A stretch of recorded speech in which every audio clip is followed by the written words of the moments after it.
Hai, Assalamualaikum. Okey, kali ni saya nak explain pula mengenai peranan kerajaan seterusnya, iaitu peranan kerajaan untuk mengawal selia pengeluar dan eksternaliti negatif. Kenapa kerajaan nak kawal pengeluar? Kenapa? Mengawal selia tu maksudnya regulate. Kenapa kerajaan nak kawal selia pengeluar? Sebab pengeluar ni seperti yang kita tahu, pengeluar ataupun firma. Firma ni dia punya fokus, dia punya objektifnya adalah untuk mengaut keuntungan semata-mata. Dia fokus kepada untung semata-mata. Okey? So, aktiviti pengeluaran barang dan perkhidmatan firma ni dia mungkin akan menjejaskan kebajikan masyarakat sebab dia fokus kepada untung sahaja tanpa pedulikan kebajikan orang lain. Kerajaan nak kawal pengeluar sebab dia boleh menimbulkan dua masalah ataupun dua keadaan. Yang pertama, firma boleh mengeksploitasi pengguna. Dan yang kedua, firma boleh menimbulkan kesan eksternaliti negatif. Sebab itulah kerajaan nak kawal pengeluar ni. Macam mana firma mengeksploitasi pengguna? Firma dia mengeksploitasi pengguna dengan cara apa tahu? Dengan cara dia meningkatkan harga. Dia jual barang dengan harga yang mahal, dengan harga yang tinggi. Sebab kita tahu kan, firma dia nak untung. Bila dia jual barang dengan harga yang tinggi, so dia akan dapat untung yang lebih.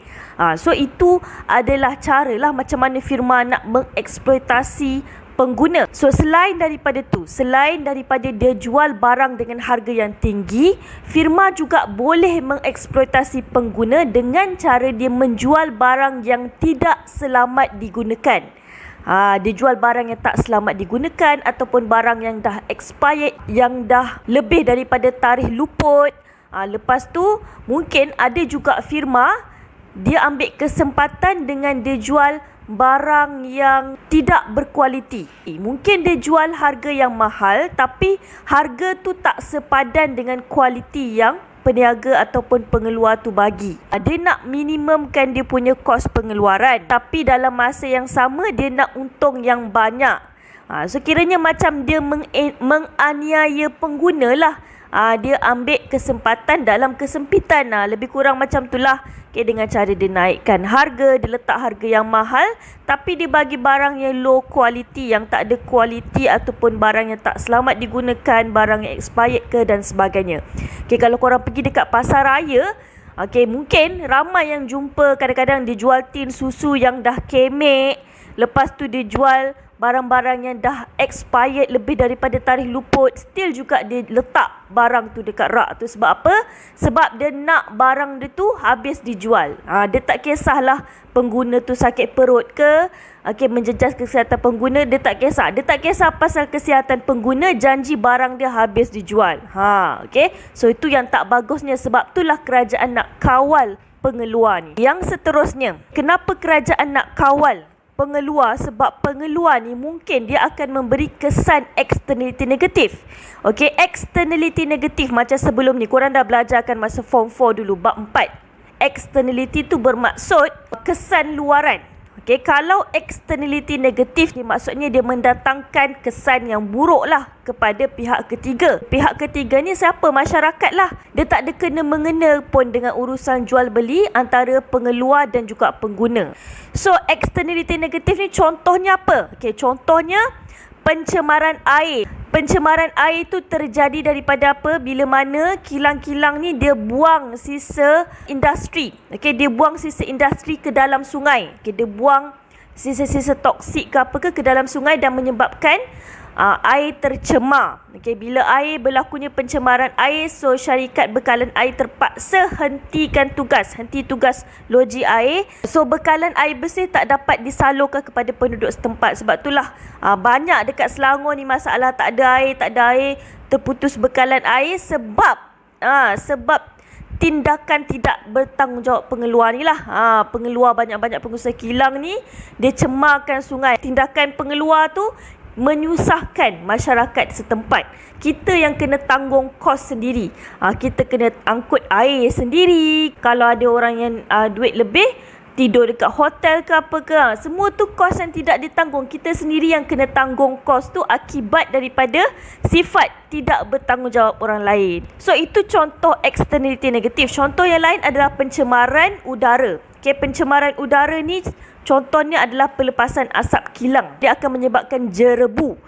So bila jerebu ni kualiti udara tak berapa cantik, so kita terpaksa pakai mask kalau jerebu ni, sebab dia akan menyebabkan kesihatan kita terganggu. Ada orang yang sesak nafas, tak boleh bernafas dengan baik disebabkan oleh pencemaran udara ni. So itu pun externality negatif. Okay, contoh yang lain disebabkan oleh pembalakan secara haram. Okay, aktiviti pembalakan secara haram disebabkan oleh projek pembangunan. Yang itu pun boleh menyebabkan tanah runtuh dan sebagainya lah. So itu semua adalah externality negatif. So externality negatif ni dia akan bagi kesan yang buruk. Dia akan bagi kesan yang buruk kepada masyarakat setempat. So apa kesan dia? Dia akan menjejaskan kehidupan dan juga kesihatan masyarakat setempat. Disebabkan oleh aktiviti diorang tu, okay, dia akan menyebabkan kita kena tanggung kos perubatan kita sendiri. Okay, menjejaskan kesihatan kita dan juga menjejaskan kehidupan kita. Kalau air tercemar dah susah. Kita nak membuang pun susah kan. Dah tak ada air, orang nak meniaga pun susah. Susah tak ada air ni. Selain daripada itu, kesan dia dapat menjejaskan. Dia akan mempengaruhi taraf hidup masyarakat. Yelah bila berlakunya pencemaran air, udara apa semua ni kan, taraf hidup masyarakat akan terjejas tau. Sebab apa? Sebab kita kena tanggung kos-kos yang terlibat tu semua masyarakat kena tanggung sendiri. Kita tak boleh nak claim pun. Kalau kita cakap kita pergi klinik sebab kita sesak nafas jerebu, kita tak boleh claim dekat orang yang punca kepada jerebu tu, kita tak boleh nak claim. Semua tu kos kita nak tanggung sendiri. So bila kita banyak keluarkan duit untuk tanggung kos tersebut, so taraf hidup kita akan menurun lah. Itu sebab kenapa kerajaan nak kawal pengeluar ni, sebab pengeluar ni dia boleh mengeksploitasi pengguna dan juga pengeluar ni boleh menimbulkan kesan externality negatif. Okey, so sekarang ni kita tengok pula kepada kaedah ataupun cara macam mana kerajaan nak mengawal dan memantau aktiviti yang dijalankan oleh pengeluar ni. Ada 3 kaedah macam mana kerajaan nak kawal aktiviti pengeluar ni. Okay, so kaedah ataupun cara ataupun teknik dia ada 3, iaitu yang pertama undang-undang dan peraturan, yang kedua subsidi, dan yang ketiga cukai. Inilah kaedah yang kerajaan buat, 3 cara teknik kaedah yang kerajaan buat untuk mengawal pengeluar. Okey, so kita tengok cara yang pertama, iaitu undang-undang dan peraturan. Undang-undang kita panggil law. Undang-undang ni dia ada akta dia sendiri, kita kena ikut. Okey, sama juga dengan peraturan. Undang-undang dan peraturan ni memang kena ikut. Kalau tak ikut akan dikenakan tindakan undang-undang. Okey, dia akan dikenakan tindakan, mungkin kena saman ataupun kena penjara ataupun kedua-duanya sekali. Memang kena ikut. So sebab itulah undang-undang dan peraturan ni penting. Okey, undang-undang ni adalah peraturan yang digubal oleh kerajaan. Contohnya Akta Kawalan Barang. Akta Kawalan Barang, Akta Pencatutan, itu adalah undang-undang yang digubal oleh kerajaan untuk mengawal pengeluar ni supaya kebajikan masyarakat terjaga. Okay, tapi yang itu kita tahu ada 2 je dalam buku teks. Dia bagi tahu ada 2 akta sahaja, Akta Kawalan Barang dan juga Akta Pencatutan. Tapi sebenarnya ada akta lain juga. Okay, korang boleh tengok dekat laman web KPDN HEP, iaitu Kementerian Perdagangan Dalam Negeri dan Hal Ehwal Pengguna. Dekat situ ada berderet akta. Ada banyak sebenarnya akta, korang boleh tengoklah dekat situ. Okay? Contoh yang lain adalah Akta Timbang dan Sukat, Akta Kawalan Bekalan. So itu adalah contoh-contoh akta lah yang mengawal pengeluar ni daripada melakukan aktiviti secara berleluasa. So kalau macam peraturan pula, peraturan ni adalah contohnya macam peraturan kalau macam pengeluar tu, dia contoh dia hasilkan makanan. Contoh makanan bungkusan kan, makanan dalam tin ke apa ke, dia kena pastikan ada harga ke, lepas tu ada apa tu, dia kena letak label Okay, dia kena labelkan bungkusan tersebut, dia kena bagi tahu apa bahan-bahan yang terkandung dalam makanan tersebut. Apa bahan-bahan yang digunakan semasa pengeluaran untuk dia keluarkan barang tersebut, untuk dia hasilkan barang tersebut. Macam mana undang-undang dan peraturan mengawal eksploitasi pengguna? So, dia ada 3 cara. Okay, dia ada 3 cara macam mana undang-undang dan peraturan ni kawal eksploitasi pengguna, iaitu dengan cara barang kawalan. Okay, barang kawalan. Okay, barang kawalan ni apa? Okay, barang kawalan ni adalah kerajaan dia mengisytiharkan sesetengah barang penggunaan asas tu sebagai barang kawalan. Okay, maksudnya barang kawalan ni apa-apa barang yang di bawah barang kawalan memang pengeluar tak boleh naikkan harga ataupun turunkan harga sesuka hati tanpa persetujuan kerajaan. Okey, macam sekarang ni kita tengok untuk tahun 2021 ada 12 jenis barang kawalan. Okey, contohnya macam minyak masak, tepung, gandum, petrol, roti, itu semua contoh barang kawalan lah. Selain daripada barang kawalan, okey, undang-undang dan peraturan juga dapat mengawal eksploitasi pengguna melalui dasar harga dan juga kuota. Kenapa kerajaan buat dasar harga dan juga kuota ni? Sebenarnya dia nak bagi win-win situation tau. Okay, dia nak jaga kebajikan masyarakat, dalam masa yang sama dia nak pengeluar pun dapat keuntungan. So that's why kerajaan buat dasar harga dan juga kuota. So dasar harga ni, saya terangkan dulu mengenai dasar harga. Dasar harga ni dia ada 2 guys, ada 2. Iaitu dasar harga minimum dan dasar harga maksimum. Okey. So dasar harga minimum ni apa? Okey, dasar harga minimum ni maksudnya dia tetapkan harga lebih daripada tingkat harga keseimbangan. Okey. Kalau dasar harga minimum ni dia untuk menjaga kebajikan pengeluar. Dia tetapkan harga berapa minimum yang dia kena letak, berapa harga yang minimum dia perlu letak. Kalau tak ada harga minimum, pengeluar tak dapat nak kaut keuntungan lah. So that's why lah kerajaan tetapkan dasar harga minimum supaya pengeluar juga dapat untung yang lebih tinggi. Okey, kalau dasar harga maksimum, ni dia tetapkan harga lebih rendah daripada tingkat harga keseimbangan. Maksudnya kalau dasar harga maksimum dia terbalik, dia menjaga kebajikan pengguna pula. Tadi kalau dasar harga minimum dia jaga kebajikan pengeluar, kalau dasar harga maksimum dia jaga kebajikan pengguna. Okay, dasar harga maksimum ni maksudnya dia tetapkan harga berapa maksimum, harga yang paling tinggi berapa kerajaan tetapkan. So kerajaan buat dasar harga maksimum ni supaya pengguna dapat membeli barang dengan harga yang berpatutan. Okey, itu maksud, itu beza antara dasar harga minimum dan juga dasar harga maksimum. Okey, kalau kuota pula, kuota ni dia berkaitan dengan penawaran. Had penawaran sesuatu barang pada suatu tingkat kuantiti tertentu. Okey, kalau kuota ni, contoh penawaran kan, supply kan. Contoh, kalau pengeluar tu dia nak keluarkan barang, okey, dia ada kuantiti, had kuantiti yang dibenarkan. Maksudnya dia tak boleh keluarkan barang tu unlimited lah. Okey, ada had. Kerajaan dah tetapkan had. Sebab apa kerajaan perkenalkan kuota ni? Sebab kerajaan nak mengelakkan daripada berlakunya lebihan ataupun kurangan barang dalam pasaran. Kalau stok terlebih-lebih tak bagus, kalau stok kurang pun tak bagus. That's why lah ada kuota. Itu adalah cara yang kedua. Okey, cara yang ketiga pula. Cara yang ketiga ni adalah melalui peraturan yang kerajaan tetapkan. Okey, contohnya peraturan tu, contohnya macam saya bagi tahu tadi, okey, kena letak label pada packaging suatu produk tu. Setiap packaging produk, kalau korang perasan, korang tengok dekat belakang kotak ke mana ke, mesti ada label kandungan, ingredient. Dia akan tulis apa ingredient yang diguna untuk dia hasilkan barang tu. Okey, kena pengeluar kena mempamerkan ingredient ataupun bahan-bahan yang digunakan, okey, pada packaging produk tu lah. Okey, selain daripada tu, okey, peraturannya kena letak tanda harga. Tanda harga kena letak supaya orang tahu berapa harga. Okey. Lepas tu apa lagi? Contohnya peraturan yang lain, contohnya logo halal. Okey, logo halal ni penting tau. Sebab apa?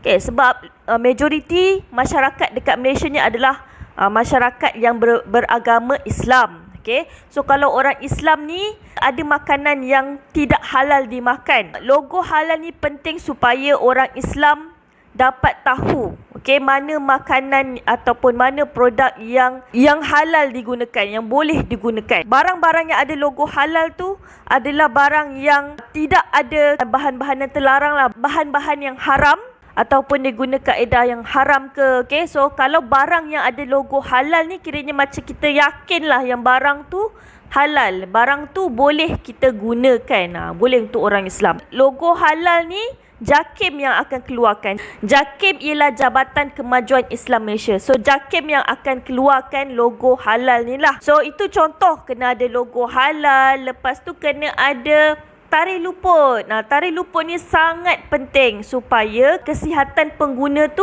dapat dijaga. Okey, yang seterusnya ialah label sirim. Okey, untuk barang-barang yang selain daripada barang makanan, contohnya macam barang elektrik kan. Macam barang-barang elektrik, dia kena ada label sirim ataupun tanda pengesahan sirim. Sirim ni sebenarnya adalah company, sebenarnya Sirim Berhad. Sirim ni stand for Standard and Industrial Research Institute of Malaysia. Itu maksud SIRIM. So mana-mana barang elektrik ke apa ke, dia kena dapatkan label SIRIM tu dan juga sahkan label SIRIM tu di bawah skim pensijilan produk SIRIM. Okay, so skim pensijilan produk SIRIM ni lah yang mengesahkan label SIRIM yang ada dekat produk tersebut. So mana-mana produk yang ada label SIRIM ni maksudnya dia dijamin lah. Maksudnya barang itu dijamin oleh SIRIM. Okay, barang tu selamat, dijamin selamat digunakan. Sebab nak dapatkan pengesahan label SIRIM tu bukannya senang-senang. Dia kena pastikan yang barang tu memenuhi standard khusus yang ditetapkan oleh SIRIM. Bukan senang lah nak dapatkan, orang kata nak dapatkan pengesahan SIRIM ni, label SIRIM ni. Dia kena melalui dulu proses, dia kena memenuhi dulu standard khusus yang ditetapkan oleh SIRIM, barulah dia boleh dapatkan pengesahan label SIRIM tersebut. So macam label SIRIM ni dia ada warna-warna dia. Okay, warna tu berlainan mengikut kategori barang. Okay, barang yang berlainan dia ikutlah. Okay, lain barang lain dia punya warna label SIRIM tu. Okay, so itu adalah contoh. Okay, contoh macam mana undang-undang dan peraturan tu dapat mengawal eksploitasi pengguna. Okey, dan yang seterusnya, macam mana undang-undang dan peraturan ni dapat mengawal kesan externality negatif? Macam mana? Ada 3 cara juga. Okey, 3 cara tu adalah yang pertama lesen, yang kedua kawasan dan yang ketiga agensi. Okey. So kita tengok yang pertama tu lesen. Okey, lesen ni maksudnya macam mana dia nak kawal externality negatif adalah dengan cara pemberian lesen. Okey, lesen ni dia bukan sesuka hati kerajaan bagi lesen ni dekat pengeluar. Okey, contohnya apa tahu? Okey, contoh untuk aktiviti pembalakan. Okey, pengeluar yang melakukan aktiviti pembalakan dia kena dapatkan lesen pembalakan. Okay, once dia dah dapat lesen pembalakan tu, dia kena ikut peraturan yang telah ditetapkan. Kalau dia tak boleh mematuhi peraturan tersebut, maka ada kemungkinan lesen tu ditarik balik ataupun pengeluar tersebut tidak dibenarkan beroperasi. Okey, yang seterusnya, macam mana undang-undang dan peraturan mengawal kesan eksternaliti negatif dengan cara membahagikan kawasan. Okey. So macam kerajaan ni sebenarnya dia nak menggalakkan perkembangan industri dekat dalam negara kita ni. Okey, menggalakkan perkembangan sektor perindustrian. So dalam masa yang sama, dia nak menggalakkan sektor perindustrian. Dalam masa yang sama, dia nak jaga juga kebajikan masyarakat. Okey, so apa cara kerajaan buat? Dia membahagikan kawasan. Okey, maksudnya dia bahagikan ada kawasan perindustrian, ada kawasan perumahan, ada kawasan industri berat, ada kawasan industri ringan. Macam tu. Dia bahagikan kawasan supaya dapatlah win-win, mencapai win-win situation. Macam tu. Okey. Okey, yang ketiga, macam mana undang-undang dan peraturan mengawal kesan eksternaliti negatif adalah dengan cara agensi. Dengan cara agensi. Agensi apa? Agensi ataupun jabatan kerajaan. Dia mewujudkan agensi ataupun jabatan kerajaan untuk pantau, untuk kawal aktiviti pengeluar ni. Okey, contohnya apa tahu? Okey, contoh agensi ataupun jabatan perhutanan. Jabatan perhutanan ni kawal dan juga memantau aktiviti yang berkaitan dengan hutan lah. Okey, contohnya pembalakan dan sebagainya.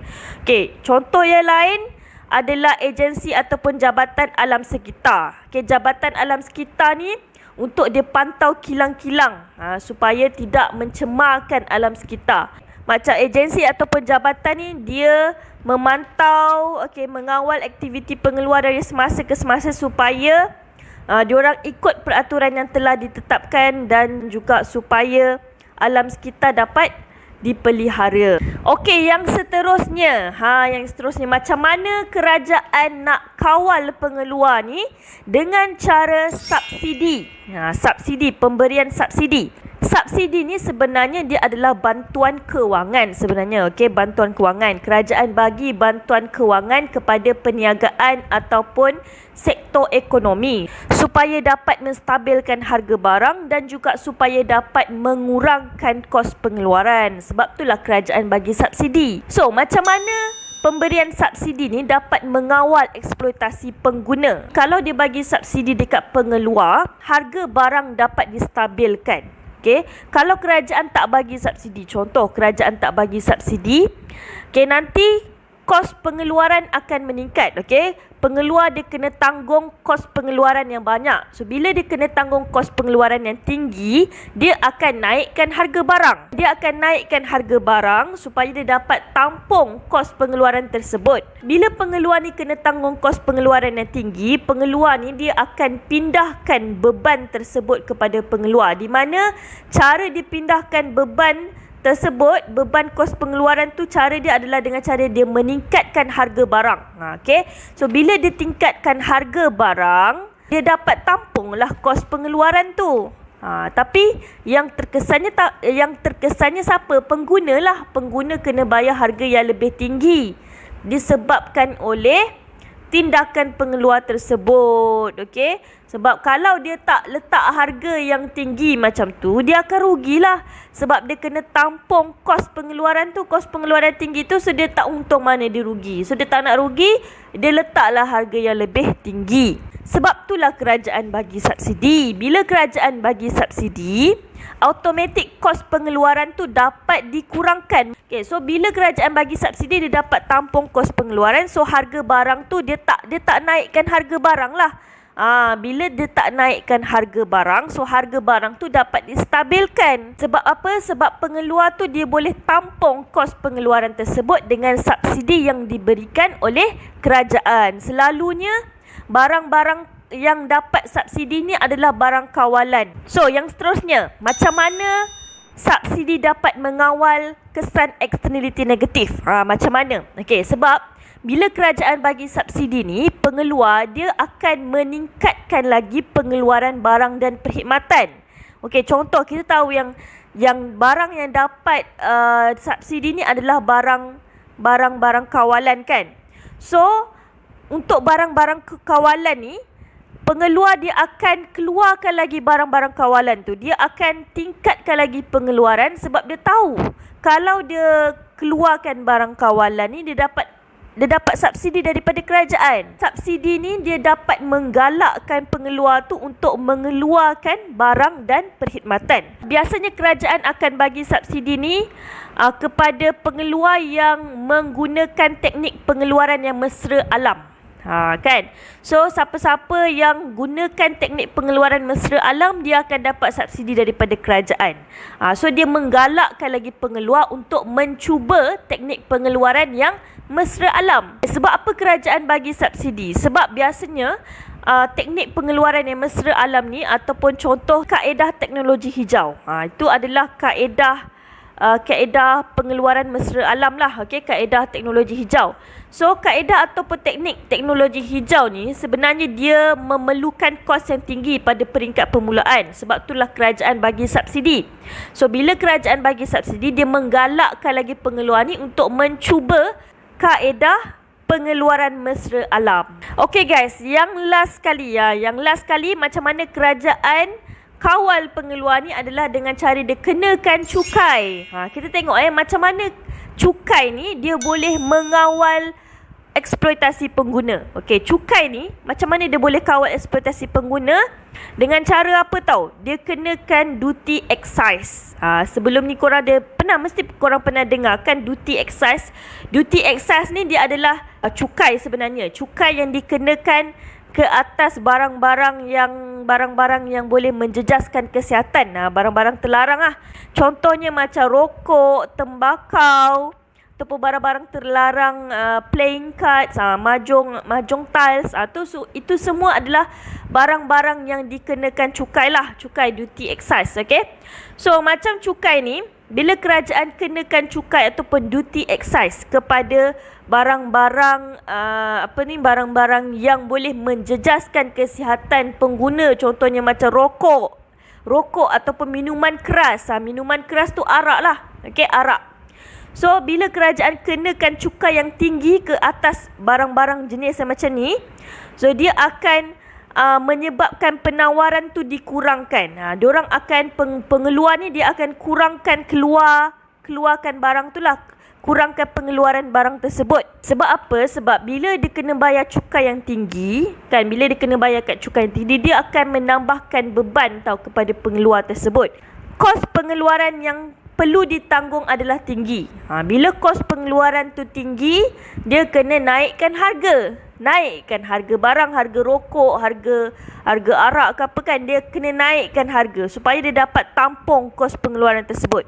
So bila dia naikkan harga meningkat kan, nanti permintaan akan berkurang. So dia akan kurangkan pengeluaran tu sebab dia tahu bila dia naikkan harga, permintaan akan berkurang. Bila kerajaan kenakan cukai yang tinggi ni, dia akan kurangkan pengeluaran ataupun penawaran barang tersebut lah. So itu cara macam mana kerajaan nak mengawal eksploitasi pengguna. Kita tahu yang macam rokok, minuman keras tu adalah barang yang terlarang sebenarnya. Kalau merokok tu boleh menjejaskan kesihatan, lepas tu macam arak dia boleh memabukkan dan boleh membuat orang hilang pertimbangan kan. Okay, dan seterusnya macam mana cukai ni dapat mengawal kesan externality negatif. Okay, so macam cukai yang dapat mengawal kesan externality negatif ni, contohnya apa tahu? Cukai karbon. Banyak negara dah amalkan, dah kenakan cukai karbon ni. Contohnya macam UK, Australia kan. Diorang dah lama dah kenakan cukai karbon ni sebenarnya. Tapi negara kita belum lagi. Cukai karbon ni apa sebenarnya? Okay, cukai karbon ni adalah cukai yang dikenakan ke atas barang yang mengandungi bahan api lah. Okay, so itu adalah cukai karbon. Kerajaan akan kenakan cukai untuk barang yang kemungkinan besar barang tu dapat mencemarkan, dia boleh mencemarkan alam sekitar. So barang yang berpotensi mencemarkan alam sekitar ni, kerajaan akan kenakan cukai. Contohnya adalah cukai karbon. Macam dekat Malaysia ni, kerajaan tak mengenakan lagi cukai karbon, tak laksanakan lagi cukai karbon. Tapi baru-baru ni Perdana Menteri kita Datuk Seri Ismail Sabri Yaakob, Perdana Menteri kita, dia dah umumkan yang dia akan laksanakan cukai karbon.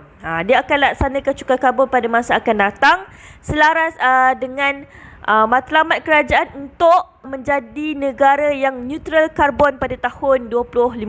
Itu dalam RMK 12 lah. Okay, so kerajaan sekarang ni apa inisiatif yang dia buat? Dia tak lagi membina loji jana kuasa arang batu. Sebab arang batu ni dia akan bakar arang batu tu. So arang batu tu dia akan menyebabkan pelepasan karbon lah. So cukai karbon ni contoh kan, cukai-cukai macam ni penting tau. Sebab apa tau? Bila kerajaan kenakan cukai ke atas pengeluar-pengeluar ni, diorang akan lebih prihatin terhadap alam sekitar. Sebab diorang kena bayar cukai tinggi. So untuk mengelakkan daripada bayar cukai yang tinggi, so diorang akan kurangkan pencemaran alam sekitar. Dia lebih prihatin kepada alam sekitar. So itulah gunanya cukai.